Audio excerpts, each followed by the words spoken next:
Alright, YouTube.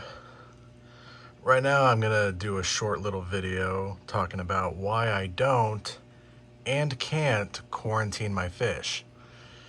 And it basically just comes down to one reason and one reason only. And it is pretty much the fact that I just simply can't. And the reason why I can't is because this is not my house. This is my dad's house and grandparents' house. Whether it's my grandparents' or my dad's house, that can easily be disputed. But basically, I'm just simply not allowed to bring more than one fish tank into this house. Not even a quarantine tank, not even a little 5-gallon beta tank. And my family is so strict on that if I were to dare even bring like a little 10-gallon quarantine tank into this house, well, I would come home from work the next day to both the quarantine tank and this tank both gone. There is an absolute zero tolerance policy on bringing another tank into this house. Now, I don't want to get into that situation because I already know that if I were to come home and my fish tank was gone, there would be some very serious retaliation if that were to happen, and I'd just rather avoid the scenario altogether. But my solution to that is that I'm just very picky about where I get my fish from. I am very fortunate that there are plenty of local fish stores around Southern California, especially in the Orange County area.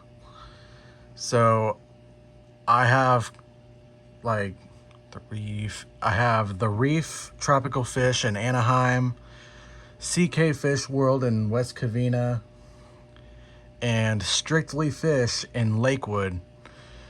And they have some very healthy, high quality fish that have never gotten my fish tank sick or anything. I know like I have had problems in the past with ick or maybe Epistylus. Like back in the day, I still don't know if it was ick or Epistylus back in the day, but I've only had that like 2 or 3 times. But that was back when I was going to a certain fish store that I will not name that got my fish tank sick, but that was several years ago.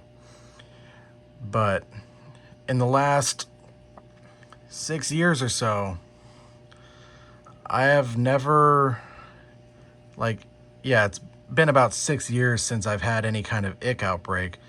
But yeah, it's been a very long time since I've bought a fish, put it in the tank, and then had it infect the whole tank and kill a lot of fish. It's been a very long time since I've had that happen. Like that one time where I ended up with freshwater velvet. That was the last major problem that I had with an aquarium that caused like a third of my fish to die off. But nowadays I'm very picky about where I go. There was that one little problem I had when I went to a new fish store that I normally wouldn't get fish from, and I got all those roseline sharks or denison barbs, and they kept dropping like flies. But then I just went out to a different fish store and none of these roselines have ever died since. But yeah, I just make sure I trust the fish store that I go to, and I also spend like 30 minutes to an hour observing the fish in the sales tanks at the fish store before I buy them. And I make sure they look healthy. I look at them super closely, and if they look healthy, I'll buy them, put them in the tank. Haven't had a problem in a very long time, other than like with the Serpe tetras and that one bad batch of roselines. Those were species only problems. It wasn't like infecting the rest of the fish in the tank. It was just problems with those specific batches. Like they were already having something wrong with them that did not spread to the other fish in the tank.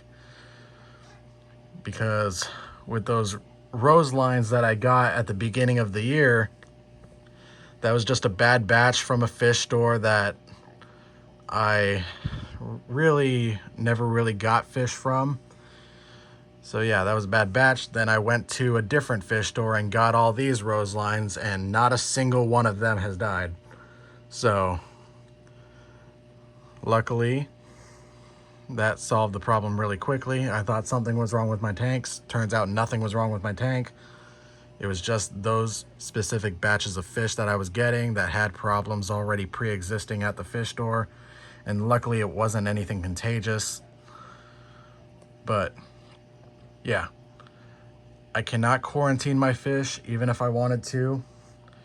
Now, if it was in my power, I would have like a 10 to 20 gallon quarantine tank.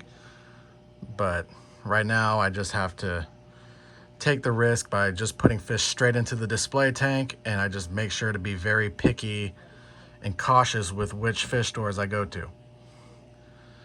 So yeah, that pretty much explains my situation. I cannot get a quarantine tank. It's not going to happen anytime soon. So yeah. And yeah, you could say like, well, just give up the hobby and just wait until you have your own place to start an aquarium. Yeah, right. I love this hobby. I'm going to keep this hobby. I'm like, getting rid of the hobby does not solve anything. Come on, get real. But yeah, that's all for today's video. Like, comment, subscribe, and I will see you guys in the next video.